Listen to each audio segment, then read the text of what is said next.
napaka-importante na yung ating pagsamba ay tama at hindi po lamang basta isang kasanayang bagay na ginagawa natin sa lingguhang pamumuhay natin. Kasi ang pagsamba ay hindi lamang po dapat pang isang araw lamang o pang ilang oras lamang. Ito na po yung ating buhay in a sense, no? Kasi kahit aminin man natin, lahat tayo ay may sinasamba, no? Lahat tayo, meron tayong pinaglilingkuran one way or another. Kanya lang, hindi lang natin napapansin, ano ang pinagsisilbihan ko? So, yung pinagsisilbihan mo, yun ang sinasamba mo. Okay? So kaya importante ito. And in fact, even in our own relationship with God, it reflects exactly kung ano tayo sa Panginoong Diyos. Kasi kapag ang pagsamba natin, sabi ng Panginoon, when He is looking for true worshipers, not necessarily worship, but true worshipers who will worship Him in spirit and in truth, yung tamang pagsamba, yun ang magbibigay sa amin ng tamang pamumuhay. At yung tamang pamumuhay ay nanggagaling sa Panginoong Kristo. Kaya nga, we cannot worship the Lord who is Spirit without the Spirit of Christ in us. Kasi without the Spirit of Christ in us, we are still in the flesh. And in the flesh, we can never please God in any way. No? Kaya napaka-importante yun na tama ba yung pagsamba natin. And sa dami nating pagsubok sa buhay, sa dami nating mga hinaharap, kung wala tayong matibay na pundasyon, napakahirap po. In fact, itong ikikwento ko sa inyo, magugulat ho kayo kasi itong mamang to, biruin ninyo, namatay ho ang anak nang wala pong kabog-abog, hindi niya alam, bigla lang namatay dahil lang sa scarlet fever. At paglipas ng ilang taon lamang, nasunog naman ang kanyang building para sa kanyang negosyo. Talagang ubuso siya. So, nung siya po ay dahil pupunta sila sa England para makinig sa isang mensahe, sabi sa pamilya niya, mauna na kayo habang aasukusuhin ko yung problema dito sa Chicago. Alam niyo po ba ang nangyari? Yung sinasakyang barko ng kanyang pamilya ay bumangga sa ibang pang barko, kaya lumubog ho ito. At patay po lahat ng kanyang anak. Kaya ang message lamang sa kanya ng telegrama ay ang kanyang asawa lamang ang nakaligtas. Now, kung kayong na ganong kalalagayan, anong gagawin mo? And alam po ninyo, nung siya po'y naglalakbay na sa karagatan, at nung panahon na yun, naku po, ang lungkot-lungkot po niya at sinabi ng kapitan, dito yung naganap yung banggaan ng mga barko kung saan namatay ang yung mga anak. At marahil kilala niyo po siya po si Horatio Spafford. At itong si Horatio Spafford, sinulat niya po ang mga katagang ito. Sabi niya, when peace like a river attendeth my way, when sorrows like sea billows roll, whatever my light thou hast taught me to say, it is well with my soul. Kung wala po yung pundasyon ng pagkakilala sa Diyos, sigurado to, susuko ho ito. Isipin niyo po mabuti noong mga pagkakataon na yon, nakayanan niya ho yan Kanya lang, eventually, there are some who were saying na ang kanyang buhay po ay hindi naging tapat sa bandang dulo when it comes to his faith in the Lord. Bakit? Kasi doon yung maintindihan na yung worship ay hindi sa isang pansamantalang bagay lamang. Ito po ay dapat nagtitibay hanggang dulo. Kaya nga sabi na Lord, when the storms come, na pag dumating na yan, when the rain comes, when the wind blew, ang makikita ho ninyo, yung tama yung pundasyon, hindi yung masisira yung pinakabahay. Nakukuha. Ngayon po, alam nyo, sa ating pagsamba, sabi nga natin, ito po yung indikasyon na kung tayo po'y kabahagi ng katawan ni Kristo because we cannot worship God in spirit and in truth because God is a spirit. And sabi ganun, if we are not alive in the spirit, if the Spirit of Christ is not in us, we are still in the flesh. And if we are still in the flesh, we can never please God. Kaya nga po, wala hong worship na wala ho si Jesus sa buhay ho natin. Kaya kung tayo na kay Kristo, tayo po ay totoong tagasamba ni Jesus Christ. Kaya marami, kahit anong samba nila, hindi po sila kinikilala ng Panginoon Diyos. Kaya maging si Jesus Christ, nirebuke ang mga Pariseo because they were thinking that they're true worshipers of the Lord. Ano sabi niya? Rightly did Isaiah prophesy of you, hypocrites. Sabi niya, mga mapagpaimbabaw kayo. Bakit? As it is written, these people honors me with their lips, but their hearts is far away from me. Ano nangyari? Because they were attacking Jesus and they rejected Jesus without even realizing that everything that was taught to them from the scripture, from the Old Testament, is all about Jesus. Now, ito pa sabi niya, but in vain do they worship me, teaching us doctrines and precepts of men. Yung kanila pong mga tinuturo ay nakadaan po sa tradisyon ng tao, na mga turo na sila lang nag-imbento at hindi talaga yung galing sa hango sa Panginoon Diyos. Minsan, they would even, yung kumbaga parang ang nangyayari, minsan ganito, minsan mas paniniwalaan niyo pa yung tinuro ko kaysa sa sinasabi ng Bible. Just in case, listen to this, yung sinasabi ko hindi po ayon sa salita ng Diyos o sa Biblia, ay naku, sumunod kayo sa Biblia, wag sa akin. Naunawaan po natin. Kaya yun din ang sinasabi niya. Sabi niya, teaching as doctrines and precepts of men. Yung tinuro lang ng tao, neglecting the commandment of God. You hold to the tradition of men. Yan ang hamon ho ni Jesus sa kanila. Kaya ho yung pagsamba, it's one way of saying, I am a follower of Jesus. Because Jesus is my God, whom I worship. Siya yung aking sinasamba. Kaya ito po, ano yung worship? Kaya kung hindi mo naranasan si Jesus, it's our proper response who God is. What He has done and what our trust on what He will continue to do. Di ba ang sarap? Kaya during the series, dahil ito na po yung last episode ng ating usapin, but our worship will continue. Ano sinasabi sa atin? True worship, ano sabi? We need to get real. It is recognizing God's presence, responding wholeheartedly, expressing in service, always anchored in truth, and living out in thanksgiving. Then when life doesn't make sense, ano sabi niya? Worship God. Yan ang ating mga napag-aralan sa Psalm 73. Then, practice the presence of God. As in Psalm 139, we are to rejoice and we are to request. Rejoicing because God knows us, God is with us, and God made us. At yung request natin for guidance and for protection. Now, hindi lang po yun. We are to bless the Lord always. Inward, upward, outward. And finally, nung nakaraang linggo, we are to work, because of the greatness of the Lord, worship Him extravagantly. Alam nyo, kaya marami hindi ho natin ma-express yung extravagant worship. Pag sinabi mo extravagant worship, walang pigil. Todo. Walang pipigil. Bakit ko sinabi importante yan? Tingnan ho ninyo, kung naalala pa ninyo. Because God is great. Diba? Great in power, great in grace, great in provision. Pero isang bagay ho, pag tinatanong ko mga tao, why there's some form of restraint in our worship? Because of our culture, because of kung ano-anong dahilan.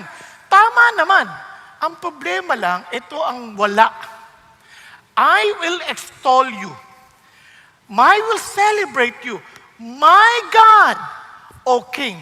Hanggat si God ay hindi mo Diyos, kahit anong greatness na sinasabi ng tao about Him, walang kwenta yon hanggat hindi siya totoo sa'yo on a personal level. Ulitin ko parang ganito, naalala nyo na to, nagamit ko na to, pero ulitin ko lang just in case nakatulog kayo noon. Tinanong ng bata, Papa, gaano kalaki ang Diyos? Kumbaga, how great is God? Ngayon, sabing ganun, tinignan niya, nakita mo yon? Yung aeroplano dumadaan. Ang liit. Sabi niya, halika. Dinala niya sa airport. Yung aeroplano nakita mo, ayan yon. Ang laki! Sabi niya, ang laki at kadakilaan ng Diyos, depende yan sa kalapitan mo sa Diyos. If you are intimate with God, you are close with God, for sure, ang laki ng Diyos. Pero kung malayo ang Diyos, nako, ang liit ng Diyos bigla. Malalaman nyo yan. Kapag lagi ka nagwo-worry, mas malaki ang problema, mas malapit ka sa problema kaysa sa Diyos. Hello? At sabi mo sa katabi mo, sino mas malaki sa'yo? Si God o problema? So kung malaking problema sa'yo, ibig sabihin, mas malapit ka sa problema kaysa kay God. Kaya ilamin mo, how great is our God depends now on your relationship with God. Kaya nga, if you know your God, and you can honestly say, my God, nako, I will bless. Kaya I will bless your name forever and ever. Every day, I will bless you. I will praise your name forever and ever. Kahit hindi sila kasama, yayayain mo lang sila, but I will bless the Lord. Naunawaan po that today we will focus on live a life of worship. Kasi sabi nga natin, tapos na tayo sa aralin based on the studies of different psalms that we selected. Pero dito naman, ang ibig sabihin yung buhay natin is a life of worship. And napaka-importante yan, mamaya ipapaliwanag ko sa inyo bakit. Kasi, pero itong buhay natin, dapat, ay ito'y ating pagsamba. Tingnan nyo naman, if we are living in a life of worship, ano kayang klaseng buhay meron tayo? Wow, it is a life with joy, expressed in singing. It is a life as in always, kumbaga overflowing, na parang desire mo, i-proclaim ito to everybody. It's worship with giving. Parang hindi ka natatakot to let go. Kasi nga, alam mo, your God is greater. And your worship is always anticipating, always waiting, excited for the coming of your God, the coming of the one you worship. Di ba? Seeing Him face to face. Di ba? May ganung anticipation. So, para lalo natin maintindihan, let's start with this. Worship is singing. Now, bakit singing? Tingnan nyo ha, ito nakakatawa. Sa Psalm 96, yun ang ating pag-aaralan. Para maintindihan nyo yung background, if you happen to go to 1 Chronicles chapter 16, ito po yung panahon na naipasok po yung Ark of the Covenant. For the longest time, itong Ark of the Covenant, nakuha ng mga Philistines. Nung nakuha ng Philistines, napunta ho kay Obed-Edom. Napunta kay Obed-Edom, hindi ho yan naipasok sa Jerusalem, which was supposedly in Jerusalem. And the Ark of the Covenant represents the very presence of God. Ngayon, nung naipasok na po, finally, at first, ang kanilang first attempt, patay si Uza. Naalala niyo yung kwento? Bakit? Kasi yung dala-dala ng cart na merong pinahatak ng baka, anong tawag dyan? Yun. Hindi ko man pwede sabihin napatid. Tabang tao yung napatid. Ano yun? Nabalaho. Nabalaho. Nung nabalaho, muntik malaglag. Si Uza, hinawakan. Out of his concern and love for the ark na hindi malaglag, hinawakan niya. Patay siya on the spot. Kasi ang idea dito, it's not about your care or your feeling. It is following God's instruction. Dapat, dala-dala yan ng mga Levites. Kung hindi ka Levites, you are not qualified to hold the ark. Merong assigned person dyan. Naunawaan po. Andiyan pa kayo? Sa practical na buhay, para maintindihan nyo ganito. Marami sa pamilya, kaya nasisira. Patay din yung pamilya. Alam nyo bakit? Yung roles ng bawat isa, hindi lang pinamumuhay. Yung nanay, nag-aaktong tatay. Yung tatay, nag-aaktong nanay. At pinagagalitan ng anak. Naranasan niya sa bahay? Huwag niyo nang aminin. Okay lang naman yan. Kayo na lang yan. What I'm trying to say is this. If we don't know our roles, for sure, we are destroying the very lives we have. Ganon din sa pagsamba sa Diyos. So, ito ngayon, they did not listen to God's instruction. Patay. Now, finally, naipasok. And part of the singing ay yung pong Psalm 96. It's a picture of the very presence of God entering to the very city of Jerusalem. At alam nyo ba, ito po, prophetically, it is also picture of a new heaven. And there would be celebration, singing unto the Lord. Kaya ito po'y puro papurit pagsamba sa Diyos. Itong psalm na to. Ano sinabi niya? So nahati yan sa 4 stanzas. Pero ito yon. 1, first stanza, sing to the Lord a new song. Sing to the Lord all the earth. Sing to the Lord, bless His name. Proclaim good tidings of His salvation from day to day. Ano napansin nyo? Ang unang utos sa pag-awit, awitan mo ang Panginoon. Awitan mo ang Panginoon ng bagong awitin. Ano sinasabi dito? Parang yung sinasabi niya, yung tao punong-puno ng galak sa puso na hindi mo maintindihan, na naaawit niya. At yung awit na yan, regalo ng Diyos sa atin yan. Nasabi niya, a new song, laging sariwa. Kasi bawat experience mo, meron kang awitin na nakaka-apekto sa'yo. Andiyan pa kayo? Bibigyan ko kayo ng halimbawa, no, para maintindihan niyo mabuti. Naalala ko, nung nagbo-board exam ako, nakwento ko na, nagbo-board exam ako sa'yo. Nung nagbo-board exam ako, bago ako mag-board exam, as in 1 week before, ako, broken-hearted. Ang hirap mag-isip. Mag-i-exam ka, board exam, broken-hearted ka, di ba? Alam nyo, nung linggo na yon, hindi ako makapag-worship sa Diyos. Ang aga ako nagising, hindi ako makapag-quiet time, hindi ako makakonsentrate. Parang kalat-kalat yung utak ko. Mga alaala ng nakaraan. Naiisip niya yan, na-experience sa iba sa inyo ito eh. Yung iba sa inyo, sorry, manhid kayo pa. Kaya, eto na. Di ko alam gagawin ko. Ginawa ko, pinatugtog ko yung tape recorder pa nun. Yung tape, baka hindi alam ng ibang bata, yung parang bilog yun. So, wala, hindi pa CD, hindi pa USB tape recorder pa, hindi pa MP3, yun po ay tape recorder. Okay? Kung hindi nyo alam, sorry na lang, basahin nyo lang sa kasaysayan. So, pinindot ko yan. Kumanta. Unang-una, Jesus, you're the sweetest name of all. Wow, sarap. Yes, Lord. Yes, Lord. Pero I'm still battered. Hindi ko alam gagawin ko. So ginawa ko, ni-rewind ko ulit kasi mukhang naengganyo ako sa kanta.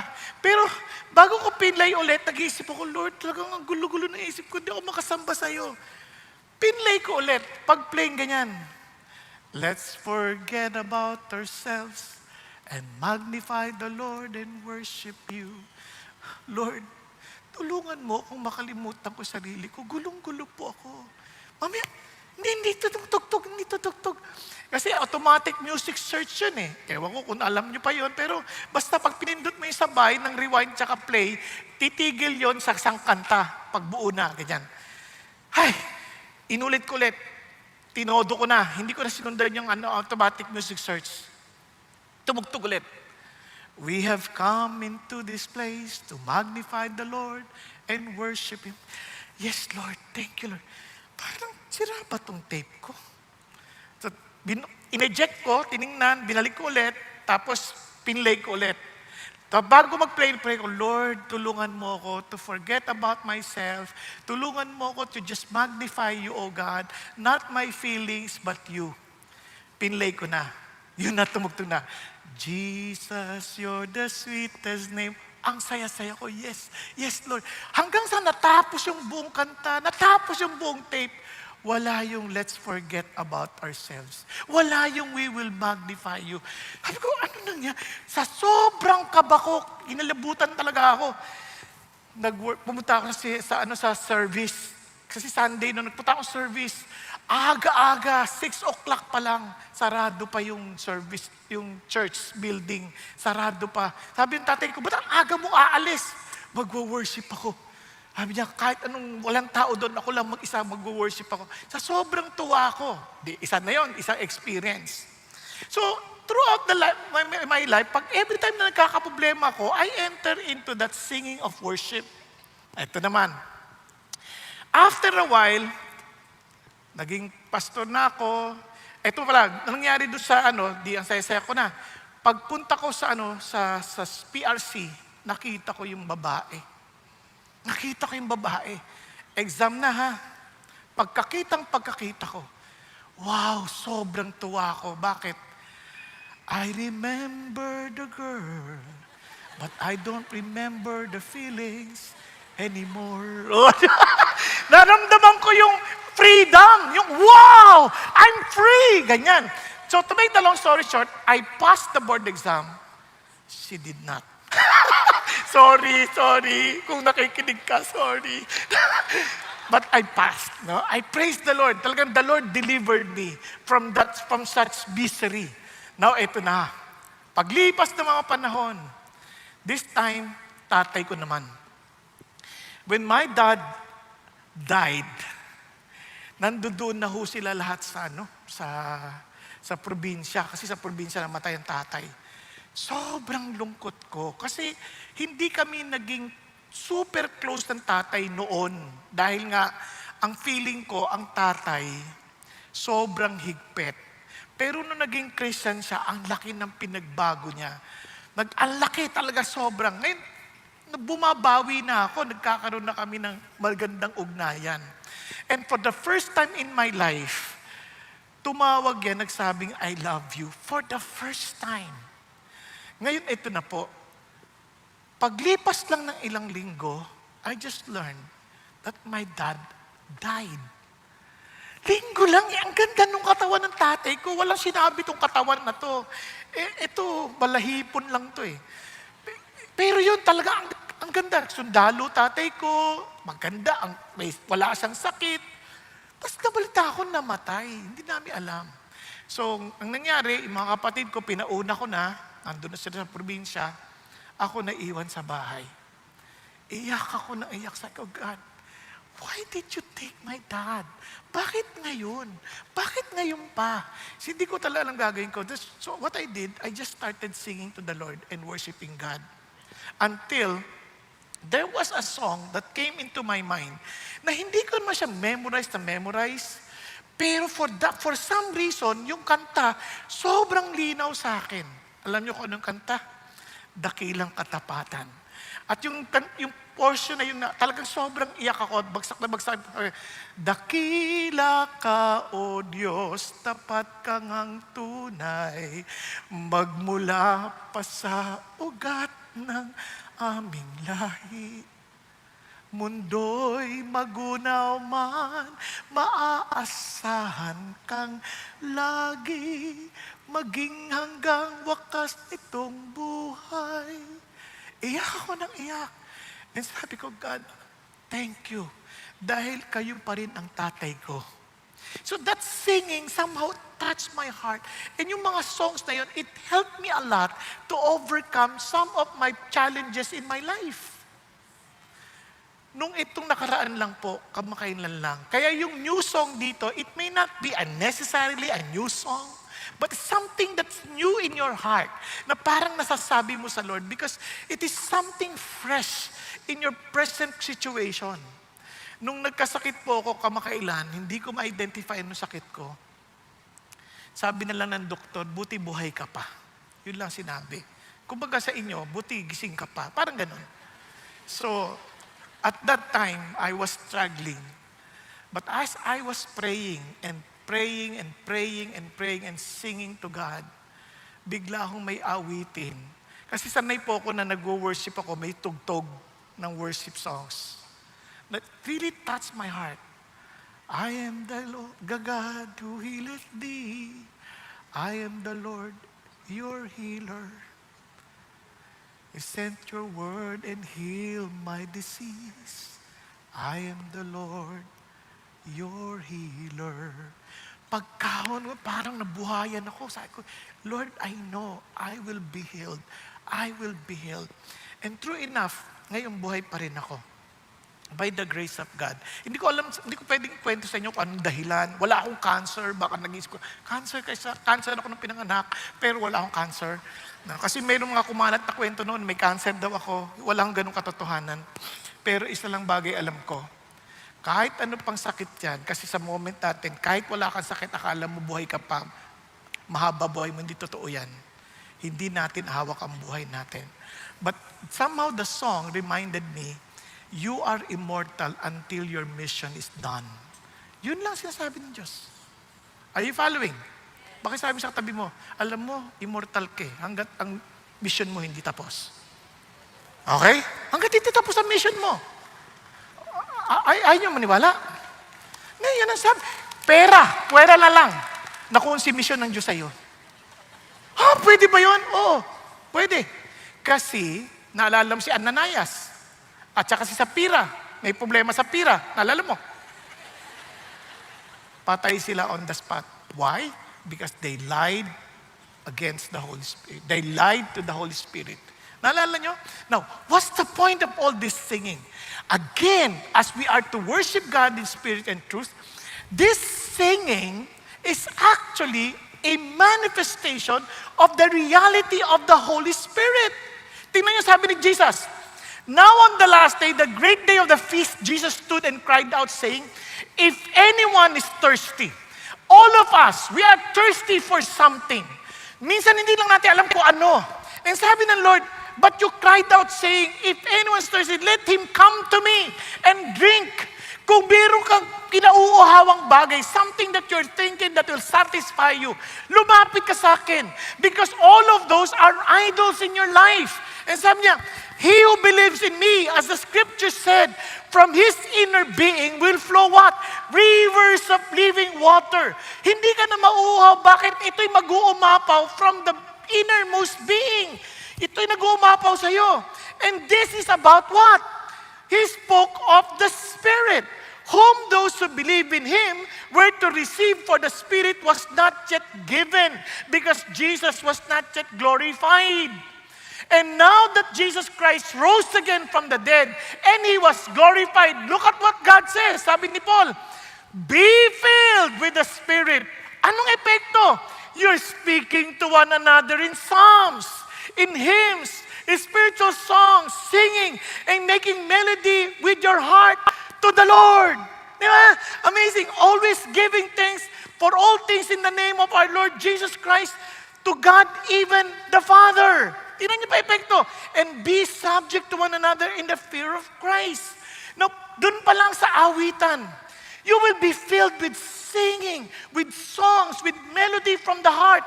Hindi sinasabi ng Diyos, hindi ka kumakanta for yourself. You are singing to the Lord. Amen po? Ang audience natin si Lord. Hindi ako marunong kumanta. So what? To the Lord, yung ang tunog lang ng puno, papuri na sa Kanya Yung pang boses natin, di ba?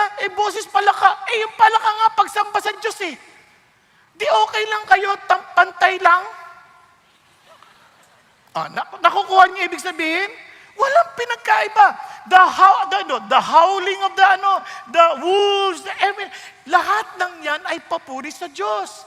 Making melodies. Look at the words, always giving thanks. Kaya alam mo, if you're filled with the Holy Spirit, lagi kang nagpapasalamat.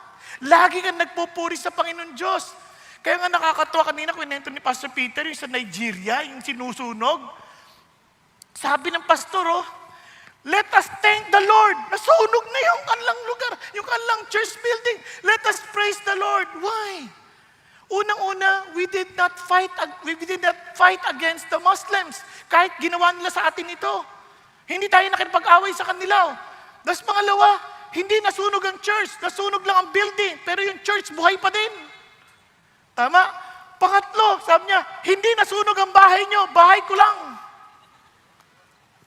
Pagpuri tayo sa Panginoon Diyos. Nakakatuwa.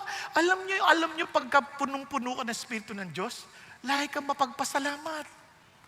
Yung ibang tao, they just came from the ministry. Puro reklamo. Paglabas pa lang, ang hirap naman lumabas dito, ang traffic. Hindi magpasalamat ka, may kotse ka.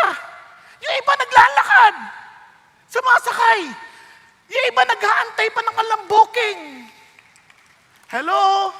Diba? Pag-isipan niyo mabuti. Minsan magre-reklamo pa, ang tagal naman magsalta itong pastor na ito, overtime.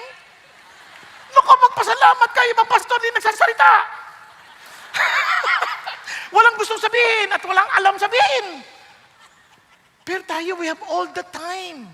We are praising and worshiping the Lord. You know you're filled with the Spirit because you're filled with thanksgiving, full of songs. And look at the words, be subject to one another.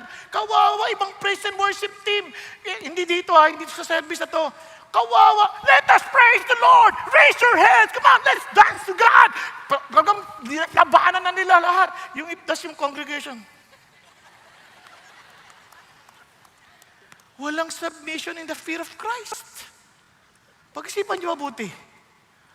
Pipilitin pa, come on. Let's sing to the Lord. Clap your hands, man. Tapos amen. Amen. Kawawa. Hindi dito Sa 6 o'clock. Mamaya 3 naman. Ano ibig sabihin? Doon pa lang alam mo, it's a manifestation of the reality of the Spirit of God. Sobrang blessed tayo. Binigyan tayo ng music ng Diyos. Kasi ang benepisyo ng music, may emotional expression. Bigay ng Diyos yan. Cultural identity. Alam mo yung kante. Kunyari sa atin sa Pilipinas, alam mong Pilipino yung kumante. Bakit? Madamdamin tsaka kundiman. Iba ata effect. Kunyari, nabasa mo lang, ikaw lamang ang aking iibigin magpakailanman. Walang dating. Pero pag kinanta na, ikaw lamang ang aking iibigin magpakailanman. Biglang nakakatulog. Di ba? Iba yung effect, iba. May cognitive development, may social connection, therapeutic benefits. Wow, sa communication, because sa universal language.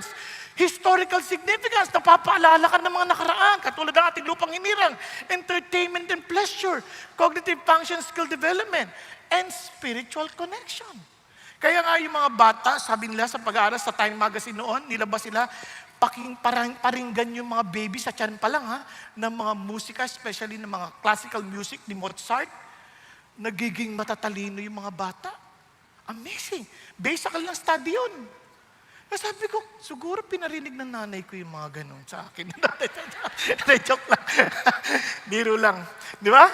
Pero sabi nila, ito sabi ni Johann Sebastian Bach, all music should have no other end and aim than the glory of God.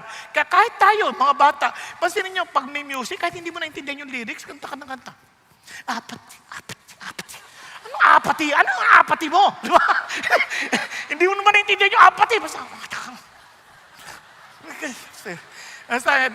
and the soul's suppressed spirit, where this is, alam niya, and aim that the glory of God and the soul's refreshment. Where this is not remembered, there is no real music, but only a devilish hubbub. Wow! No wonder, siya laging may JJ. Yung JJ, Jesus Juva. Ibig sabihin, Lord Jesus, help me. At sa ending ng kanyang composition, SGD, SDG, Soli Deo Gloria. Laging siya sabi yun, it's all for the glory of God. Bakit? Anong meron sa kanta? Sabi ni St. Augustine, I perceive that our minds are more devoutly and earnestly elevated into a flame of piety by the holy words themselves when they are thus sung. Pag kinanta yung words, nagkakaroon ng ibang effect sa atin than when they are not. Ibig sabihin, nagkakaroon ng unity sa mind, nagkakaroon sa body, sa emotions and actions, affected lahat yan because of the declaration of our belief through songs. Amazing! Sobrang blessed tayo kay God. Binigyan niya tayo ng music. Kaya even when si Moses was about to die, ano sabi niya? Behold, you are about to lie down with your fathers. Now therefore write this song for yourselves and teach it to the sons of Israel. Put it on their lips so that this song may be a witness for me against the sons of Israel. Sinabihan na ng Lord ito mga Israel, ito tatalikod sa akin to. But write a song that they would remember. E napansin niyo si Saul? Nalala niyo si Saul? Pagka ginagambala ng demonyo, tutugtugan ni David nang mapayapa siya. Di ba? Biglang kaya yung iba sa atin, di ba, makakita kayo ng mga parang may sakit na, parang mamamatay na kung ano-ano nangyayari. Pakinggan mo ng worship. And you will see how the Lord will move in their spirit. Are you following? God's gift is this song. Naalala ko tuloy, may isang pamilya, sobrang nakakalungkot ang nangyari. Ito po ay nangyari nung yung kanyang sister-in-law at yung kanyang asawa ng kanyang sister-in-law, si Craig, si Craig at Susan Phelps ay talagang na-involve sa isang car accident. Tinamaan sila ng 18-wheeler truck sa likuran ng sasakyan. Tumalsik lahat, pati yung mga anak, talsikan ho sila. And they could not even find their children kung hindi lang narinig yung mga ungol dahil sa pait ng kalang naramdaman. At ang malungkot, isa sa kanilang mga anak patay. So they do not know what to do. Bagamat Dr. Who si Craig, nung kinukuha niya na anak niya, sabi ng Panginoon, kunin mo ibang anak mo. Sabi niya, nasa akin na si Jeremy, yung anak mo, nasa akin na. So unahin mo na yung mga ibang anak mo. So eventually they requested Don to come to him, to come to their funeral. Don, pwede ka bang kumanta? At nung dumating na po nga sa funeral, hindi alam talaga gagawin ni Don. Nasa aeroplano siya, Lord, what shall I do? So he meditated on the words of God. At nung nag-meditate siya on the word of God, nabasa niya yung Isaiah 43 verse 19, I will even make a way in the wilderness and rivers in the desert. At doon po ay na-compose siyang awitin, God will make a way. Naalala niyo pa po ng kananta to ni Don Moen, God will make a way where there seems to be no way. Sabi niya, He works in ways we cannot see. He will make a way for me. He will be my God. Hold me close to His side with love and strength for each new day. He will make a way. He will make a way. And dito po yung portion, sabi niya, by a roadway in the wilderness, He'll lead me. Rivers in the desert will I see. Heaven and earth will fade. But His word will still remain. He will do something new today. Di ba? Kaya nakakatuwa. And alam niyo yung sikreto? Yun ang ginawa ni Don Moen. Sabi niya, let the word of Christ richly dwell within you. Meditate on the word. With all wisdom, teaching and admonishing one another. Turuan mo sila. Hindi yung puro sarili lang iniisip. Sabi niya, with psalms, hymns, and spiritual songs, singing with thankfulness in your hearts to God. Yun ang buhay ng Kristiyano. Di ba? Ang buhay ng Kristiyano ay masayang tunay, masayang tunay, masayang tunay. Di ba? Kanta ka ng kante. Ay, isipin mo yung babae, inuutusan na ng asawa. Maganda ka ng inumin. Magluto ka ng pulutan. Hating gabi. At itong si asawa, sige, upo muna kayo dyan. Lord, saan na po kukuha? 7-Eleven, open 24 hours. Diyan. Habang nagluluto ng pulutan, kumakanta. In Him we live and move. Nagtataka yung mga kaibigan, bakit ganyan ka? Napaka-unreasonable na asawa mo, ikaw kanta ka pa ng kanta. Christian ako. Yung asawa ko, hindi. Sabi niya, kaya sabi ng Bible, maglingkod ako sa asawa ko. Bukod pa dyan, pag namatay asawa ko, impyerno punta. Kaya pinasasaya ko na buhay niya ngayon. Nakita niyo ibig sabihin? Dahil nung narinig niya yan, nagsisi yung lalaki. Tinanggap si Jesus nung gabi na yon. Nakuha ninyo? Kasi, you see, Christian life is full of songs. As a manifestation of a spirit-filled life. Naunawaan po. Now, pangalawa, since it's overflowing, worship is proclaiming. Proclaiming what? Sabi niya, sing to the Lord, bless His name. Look at the words. Proclaim good tidings of His salvation from day to day. You see, itong nakalimutan nating marami. Hindi natin inaalala how the Lord saved us. To them, it was a reminder for them that they were saved from Egypt. Pero tayo, we are saved where? From hell. And the Lord Jesus Christ had to go down and become human and die on the cross and suffer on the cross for us.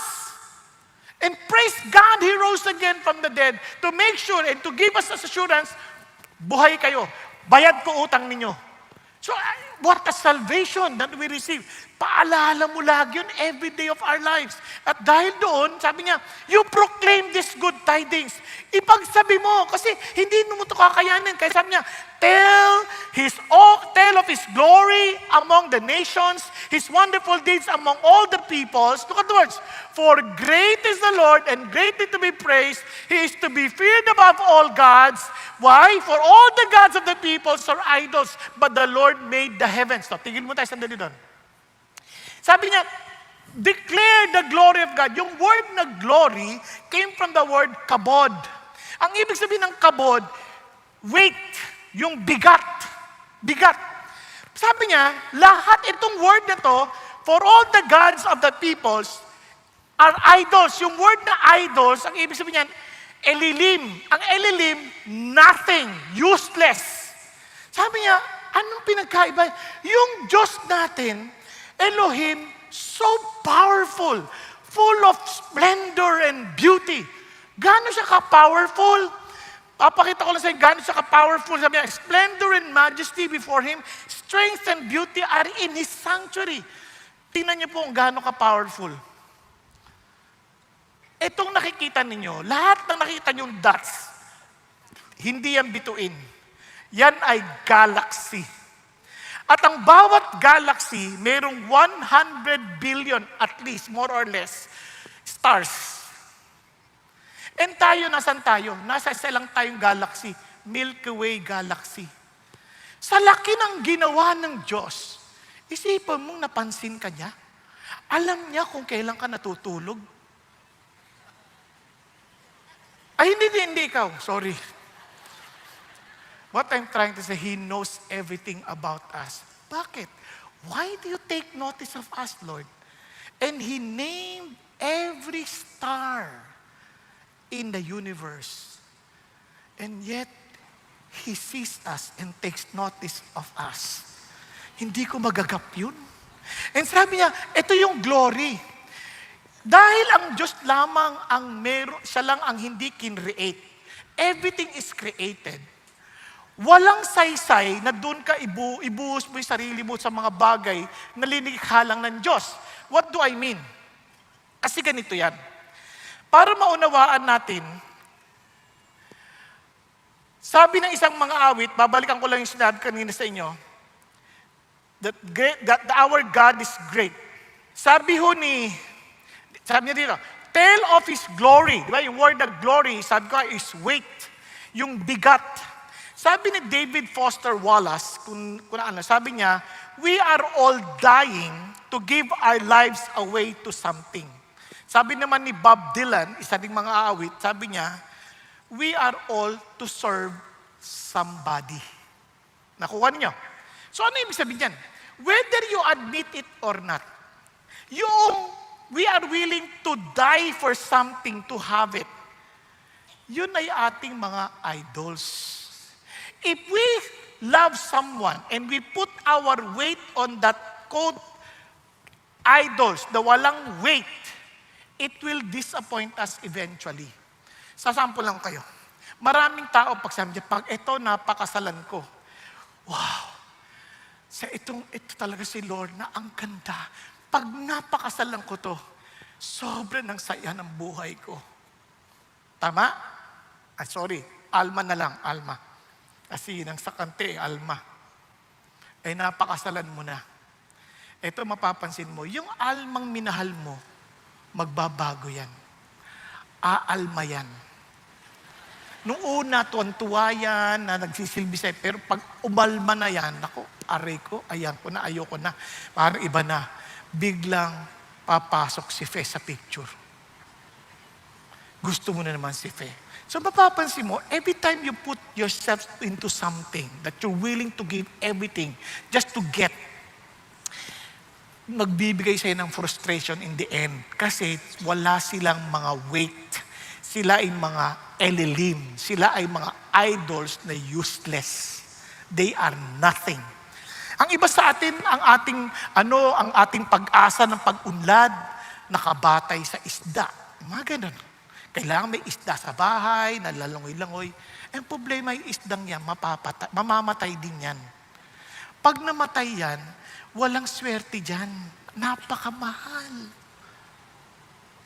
Pero ang totoong pagpapala, nasa kamay ng Diyos. Yun may weight. When God says, seek first His kingdom and His righteousness, and all these things shall be added. Yun yung glory na sinasabi. Kaya nga, lahat tayo, kung hindi tayo maingat, may kanya-kanya tayong kinilikhang mga Diyos-Diyosan sa buhay natin, na they serve us nothing. They will never satisfy us. They will always keep thirsty.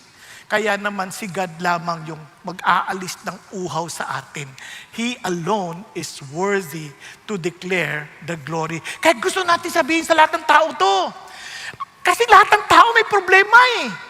Lahat ng tao merong kahungkagan sa loob. There's some form of emptiness inside. And we need an answer. And they're trying to answer that by wealth. Ito, pag yumaman ako, okay na. O kaya by relationship. Pag ito naging asawa ko, naging kaibigan ko, ito na talaga, wow, ito na yun. But the truth is this, the person closest to you hurts you the most. Diba? Kaya ano sagot? Hindi pala yaman, hindi baka posisyon, baka power. Nako, hindi yun napansin. Bakit yung marami kahit tapos na yung kanilang mga termino, gusto pa rin ng posisyon? Kasi hindi lang ma-imagine ang sarili nila because they find their identity in their positions. Pero ang sa Christianity, they find their identity in their God, who is full of glory, full of strength. Kaya wala kang takot. No matter what happens, He is my Lord. Diba? Kaya yun ang balungkot na realidad na nangyari sa maraming tao. Now, look at this. Kaya naman, kapag ikaw ay magpo-proclaim, again, it requires you to be filled with the Spirit. Yung mga alagad, they were persecuted, they were commanded not to speak about Jesus. You know what they did? They gathered the people, they started praising God, and when they had prayed, the place where they had gathered together was shaken, and they were all filled with the Holy Spirit and began to speak the Word of God with boldness. Kaya nga, if we are worshiping God in spirit and truth, imposibleng hindi mo iproklama yung kadakilaan, yung bigat ng Diyos. Bakit? Ito nagbigay sa akin ng saysay sa buhay. Kaya ang Christian, hindi mo mapigilan. Di ba? Naalala nyo nung panahon ng COVID, yung iba sa atin, naging ibanghilista ng ivermectin. Hindi ko sinasabi yun ang sagot, hindi ko sinasabi hindi yun sagot. Pero ivermectin lang. Kahit ano na sakit, ivermectin. Masakit ang tuhod ko, ivermectin. Hindi, malabo mata ko, ivermectin lang yan. Puro ivermectin na, parang evangelism ng ivermectin. Ulitin ko hindi ako kalaban ng ivermectin, hindi ko sinasabing mali yan. Basta minsan, kung alam ng tao ito yung solusyon, pinagkakalat na kagad. Di ba? Nadengge ka naman. Tawa-tawa lang yan, tawa-tawa lang. Nagtatawa na ako wala pa rin nangyari. Hindi ganon. Parang minsan, we keep on evangelizing people, telling them this is the solution. But they have forgotten one thing. No doctors does carry the same weight as our God, the healer. No medicine carry the weight of healing, but God alone. Naunawaan ho ninyo? Praise God for doctors. Praise God for medicine. But unless the Lord touches that, it is useless. Pag-isipan nyo, di ba kayo nalilito sa YouTube pa lang? Sasabihin, ito gamot, ito tutulong sa'yo para maging healthy. Mamayang konti, sa kabila naman, hindi yan tama. Nakakasira yan, nakakamatay yan. Ito ang kailangan mong gawin. Pinagtatalunan nila, pagkain ng karne, pagkain ng gulay, nag-aaway. So saan ka lulugar? Pag-isipan nyo mabuti. Noon, naalala nyo, lumabas, pag nagkakapi ka, mabubulag ka. Matutusok ka ng kutsarita. Kung ano-anong bilang sasabihin nila, hindi ko maintindihan. Itlog. Sabi niya, pag kumain ka ng maraming itlog, mamamatay ka kagad. Sa totoo lang, alam nyo, ito lang alam ko. Pag yung itlog na yan, hindi iyo, pag-aari ng ibang tao, patay ka sigurado pag nahuli ka. Joke lang. Hindi mo na talaga alam. Pero isa lang alam ko. You pray to God, Lord, thank you sa itlog na to. Thank you sa tinapay na to. Sa iba, sabi lang, bawal to, pero ito ang pinadala mo. So tulungan mo akong maging kalusugan to ng katawan ko. Pinadala mo eh. Lord, sabi mo masama ang tsokolate. Ito pinadala mo eh. Gusto ba niya akong patayin? Pero ganun pa man, Lord, thank you because my life is in your hands. Amen? Yun lang alam ko. Kaya, nakakatuwa po, isang pangyayari. Ewan ko kung familiar ho kayo dito. Ito pong 150 years ago, there was a great revival that happened in Wales. Ito po ay naging resulta. Ang resulta po, ang daming missionaries went to Northeast India to spread the gospel. At sa region po nila Assam, sa region ng Assam, ay meron pong daang mga tribo na doon po, nandun yung mga primitibo, agresibong headhunters. At nagkataon po na sa lugar ng isang komunidad, talagang sobrang galit sila sa Christians. At isa sa mga chief ng villagers, pinatawag ang kauna-unahang pamilya na naging Christian. Pinatawag sila. At sinabing ganon, i-deny mo si Jesus Christ, walang mangyayari sa inyo. Walang mapapas lang sa inyo. Sabi nung lalaki, I'm sorry, I have decided to follow Jesus. Galit nung chief ng villagers, pinapana niya yung dalawang niyang anak. Patay niya yung dalawang anak. Pinapana. Patay. Nangingisay-ngisay pang ganyan, no? Bago mamatay. O ngayon, sabi nung chief, itatanggi mo na ba yung pananampalataya mo? Kasi kung hindi, pati asawa mo, papatayin ko. Sabi niya, though no one joins me, still I will follow. Galit lalo yung chief. Sabi niya, panain mo na yung asawa na yan. Patay yung asawa. And sabi niya, pag hindi mo pa tininay o tinanggi ang pananampalataya mo kay Jesus, ikaw mismo, papatayin ko ngayon na rin. Sabi niya, the cross before me, the world behind me, no turning back. And he was shot dead, like the rest of the family. But kaya lang, di maintindihan dahilan. Yung chief hindi makatulog, kaiisip, bakit itong maman to at yung kanyang asawa at dalawang anak handang mamatay sa isang lalaki na nabuhay sa malayong lugar, sa ibang panahon, mga 2,000 years ago, merong kakaibang bagay dito sa tao, sa pananampalataya ito. Gusto ko na rin yun maintindihan, gusto ko na rin siyang maranasan. At dahil dito, tinanggap niya si Jesus bilang kanyang Panginoon at tagapagligtas. At nung nalaman ng buong village yun, silang lahat ay nagpasakop kay Kristo Jesus. Itong mga salita at katagang sinabi ng mamang ito, nakarating kay Sadhu Sundar Singh hanggang sa maisulat ni Simon Marak mula sa Jorhat, Assam, at naisulat ang awiting, I have decided to follow Jesus. No turning back. No turning back. Though none go with me, still I will follow. No turning back. No turning back. Yan po ang kwento. May kwento eh. Di ba? Kaya yung awit na yan, pagpoproklama ho yan ng magandang balita. Wow! Sa totoo lang, isipin yung ating mga kalalagayan, wala na tayong kinabukasan, kundi dahil kay Jesus Christ na nagbigay ng saysay sa buhay ng bawat isa sa atin. Are you following? Tuloy tayo. Ngayon, ano naman tong worship is giving? Alam niyo, sabi, tinan yung word, ascribe to the Lord, O families of the peoples. Ascribe to the Lord glory and strength. Sabi niya, ascribe to the Lord glory of His name. Bring an offering and come into His courts. Pasinin niyo po, itong word na ascribe, meaning give. Give to God the glory due His name. Give to God. Kung ibigay mo sa Kanya. And an expression is bring an offering and come into His court. Look at this. Para sa mga nanonood sa online, praise God for you that kahit malayo kayo, mahirap ang lugar, you are joining us.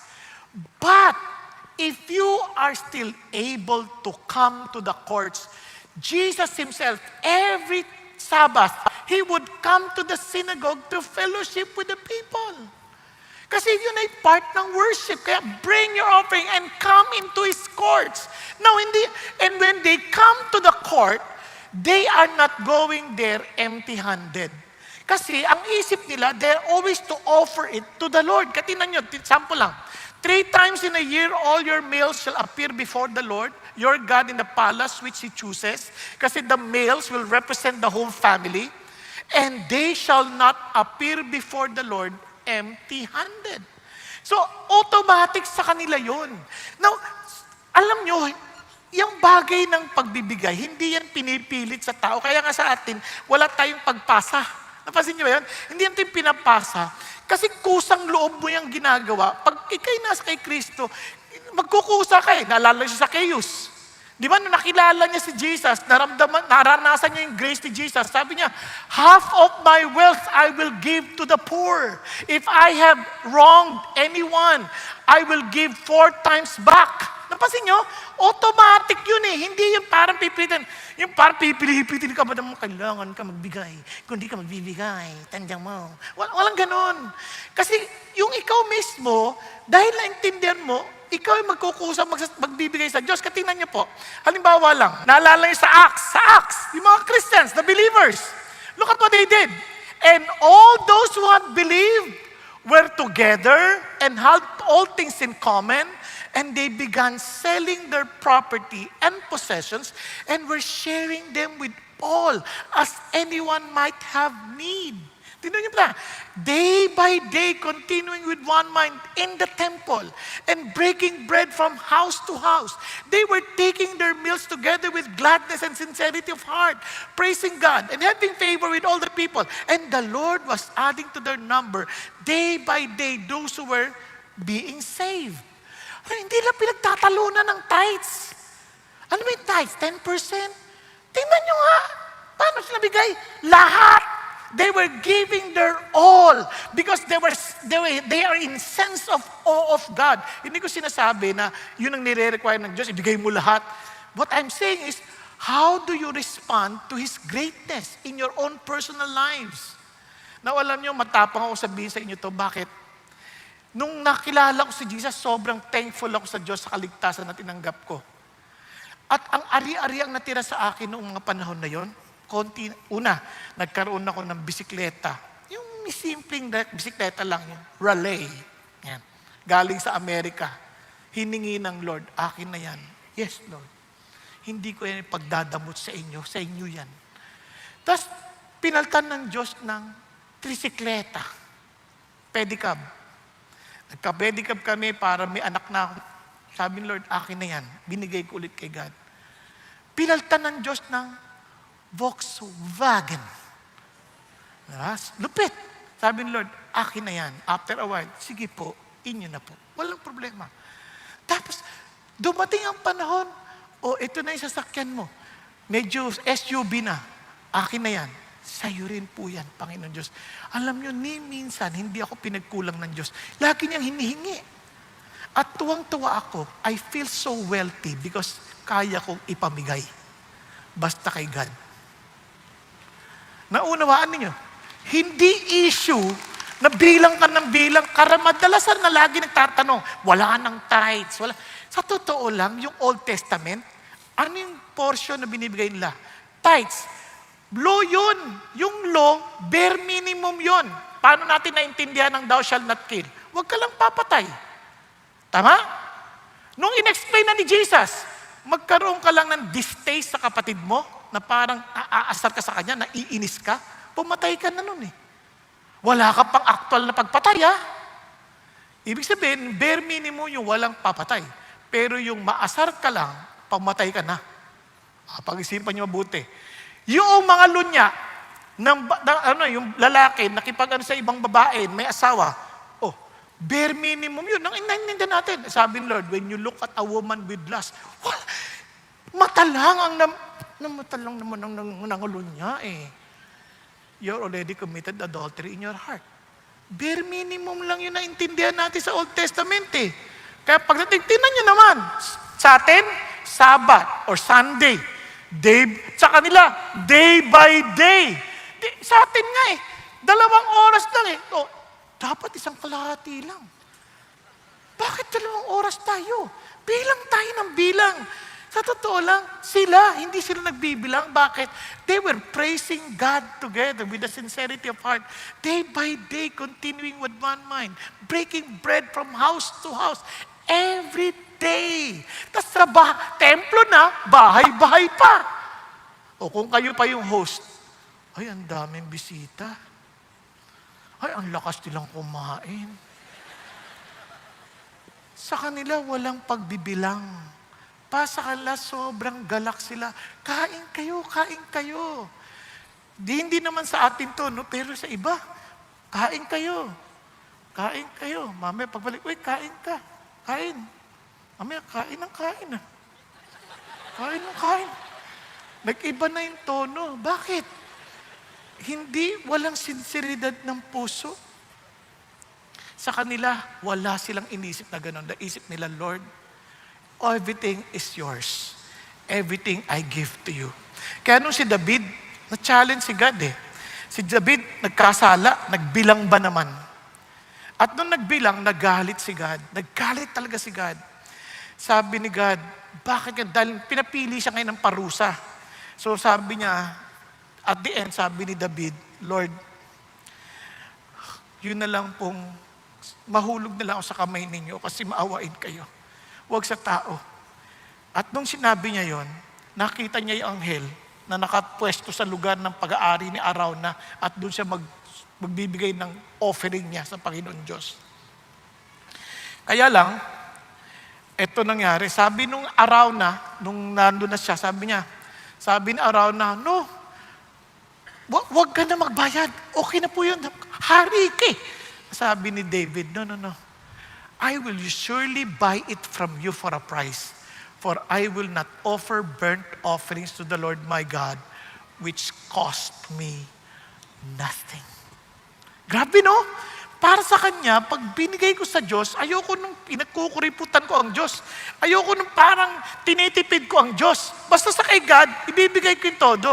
Kaya tuloy, may awiting ganyan. I cannot come before. Parang concert ko to eh. My righteous holy Lord. Kasi dapat ayokong kumanta, sabi ng Lord. Hindi. Huwag kang mahiya para sa akin. Kaya, pasensya na kayo, mahiya kayo sa akin. And offer to Him worldly things I do not need, and hope He's pleased. For He wants me to give a heart that's truly His, an offering of highest price, a servant whom the Lord can use. Ito na ho yun. I will not offer anything that costs me nothing. I place before Him nothing less than my very best. And if I'm called to sacrifice, it will be worthy of my Christ. I will not offer anything that cost me nothing. Naintindihan niyo? Pagdating sa Diyos, huwag na tayong compute ng compute. He is worthy of everything because He owns everything. Pinagkatiwalaan lang tayo. Minsan bilang tayo ng bilang oras, panahon, huwag na. Bigay na natin kay God. He deserves everything. When God speaks to us, palagay nyo, we can outgive God? Never. We can never outgive the Lord. Nagkakanan, because we can give without worshiping God, but we cannot worship God without giving. Parang naalala nyo kasi worship is equivalent to loving. You can give without loving, but you cannot love without giving. Amen po? And kaya naman, ano siya sabi ng Lord? Worship the Lord in holy attire. Tremble before Him all the earth. God is not asking for our money. He's asking for us.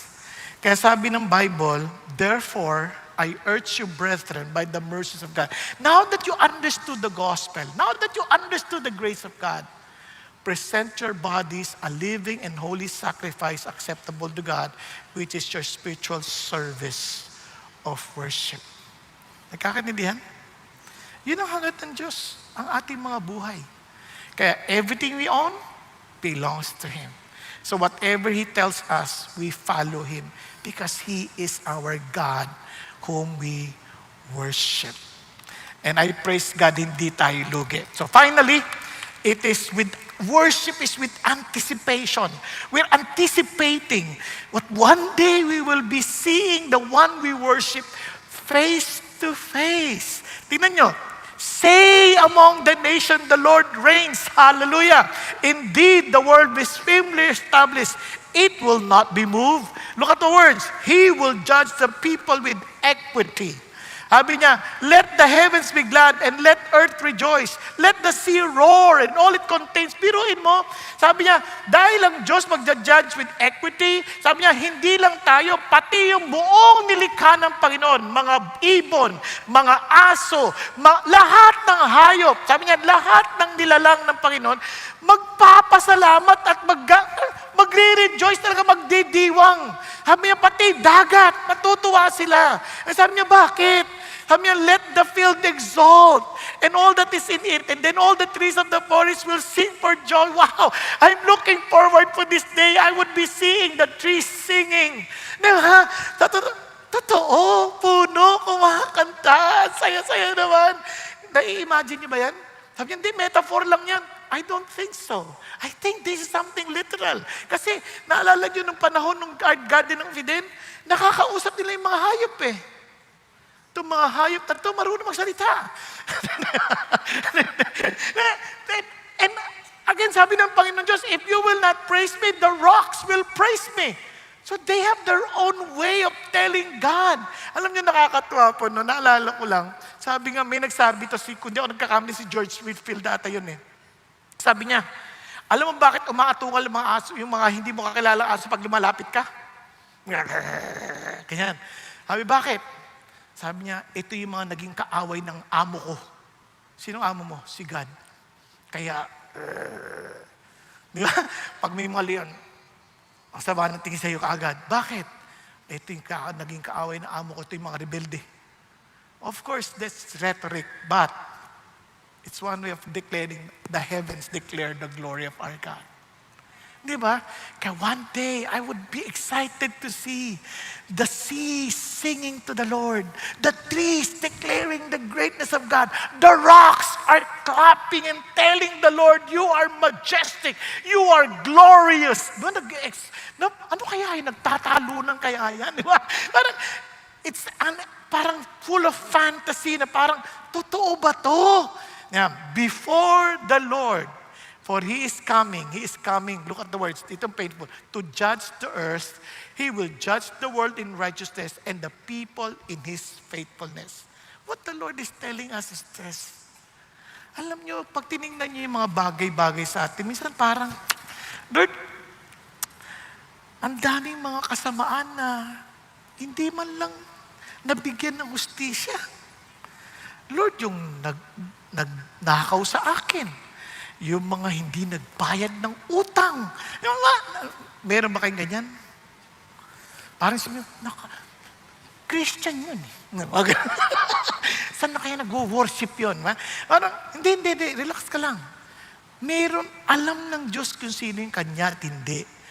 At anumang ginawa nila, Iba siguro nakaranas kayo ng injustice na pinaslang ang kamag-anak nyo, di lang kayo nakaganti, wala nang pa. Pero huwag kang mag-alala. May araw din sila. Negosyo, hinihingan kayo na parang walang taros na, walang takot na humihingi ng lagay. Di ba? Kasi isipin, Lord, napaka-unfair ng mga tao. Kami nagtrabaho, sila kumikita lang. Relax ka lang. Hindi natutulog ang Diyos. Relax ka lang. Our God is alive. Alam niyo kung bakit? Itong sabi ng Lord, on the day that I prepare my own possession, and I will spare them as a man spares his own son, who serves him. Kayo mga naglilingkod sa akin, relax lang kayo.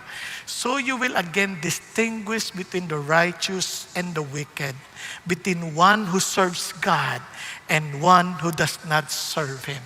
Yung mga hindi sumasamba sa akin, hindi naglilingkod sa akin, paghihiwalayin ko sila. Yung naglilingkod sa akin at hindi, paghihiwalayin ko. And there would be as in fairness in judgment. Wow! Wow, Lord!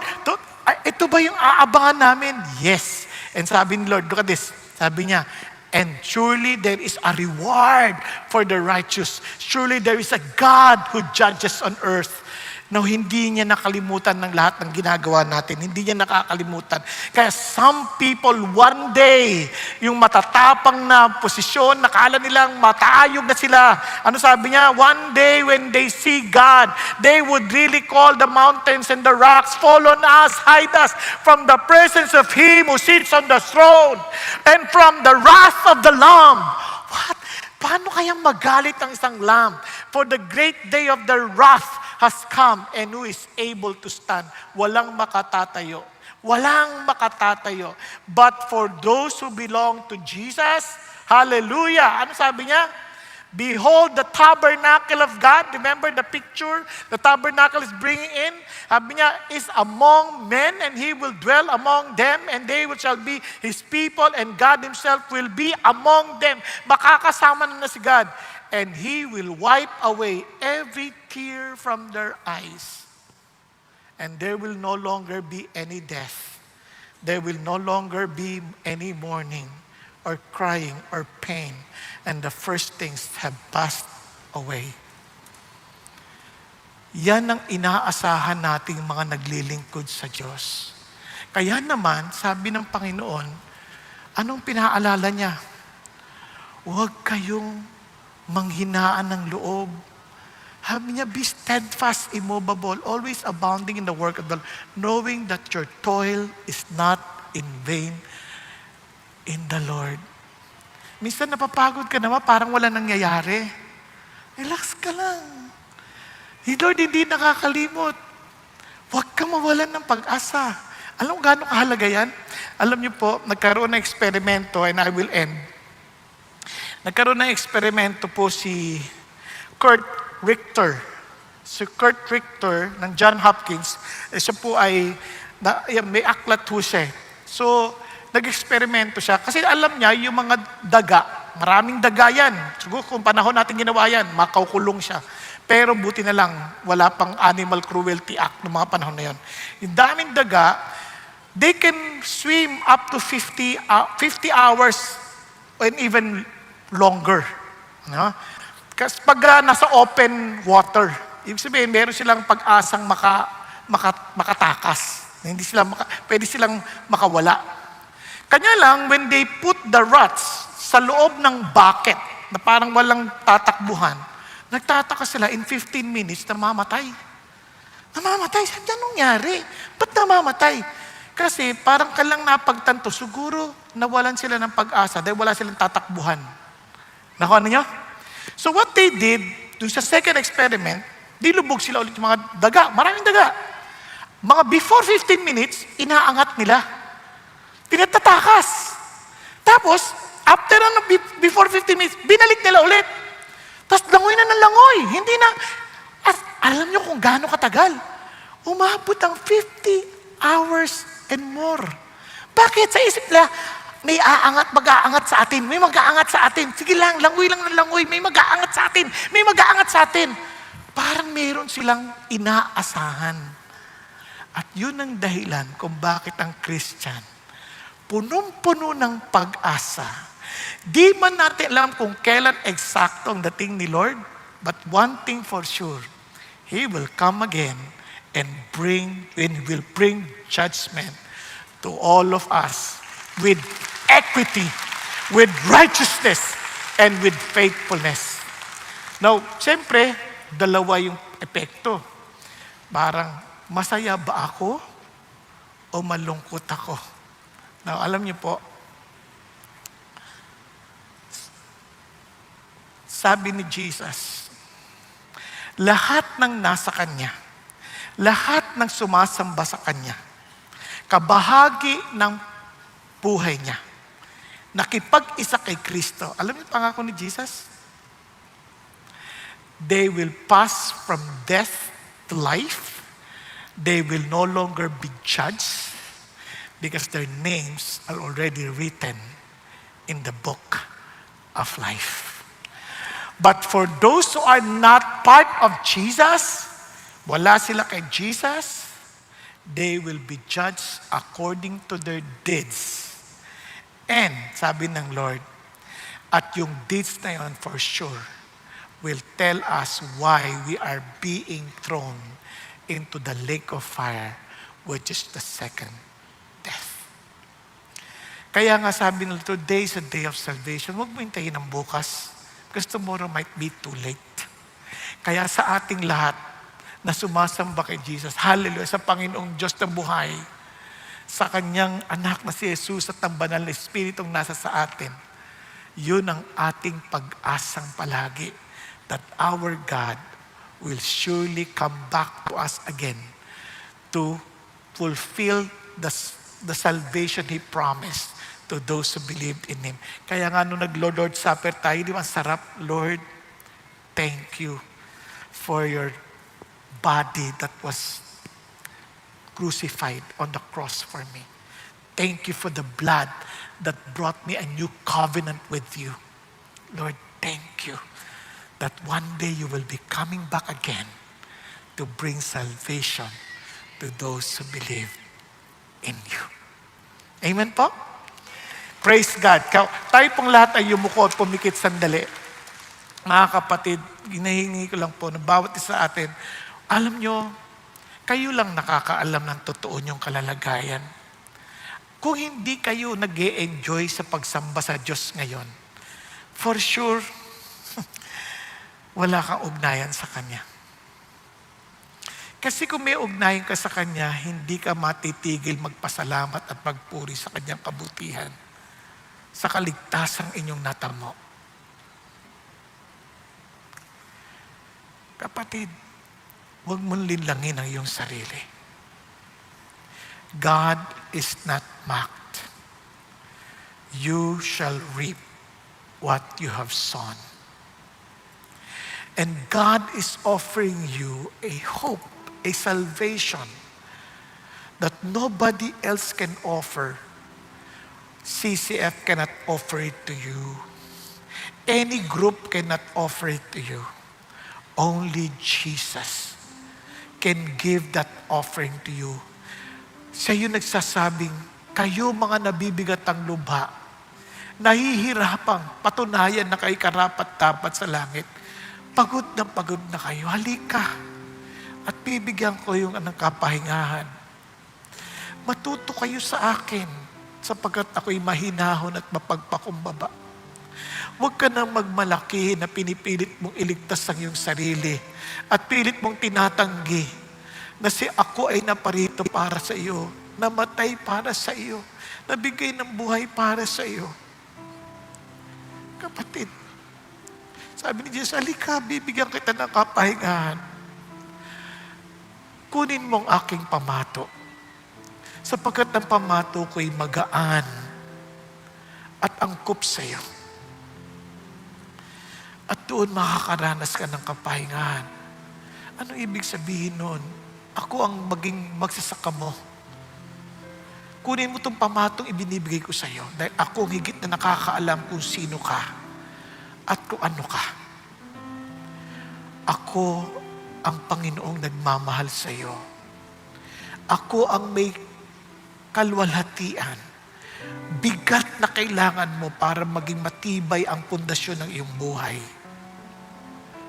Ngunit kailangan mong aminin na kailangan mo ako. Kaya naman sa oras na ito, hinahamon kita kapatid, inaamin mo bang kailangan mo si Jesus? Inaamin mo bang siya lang ang tanging mong pag-asa at wala ng iba?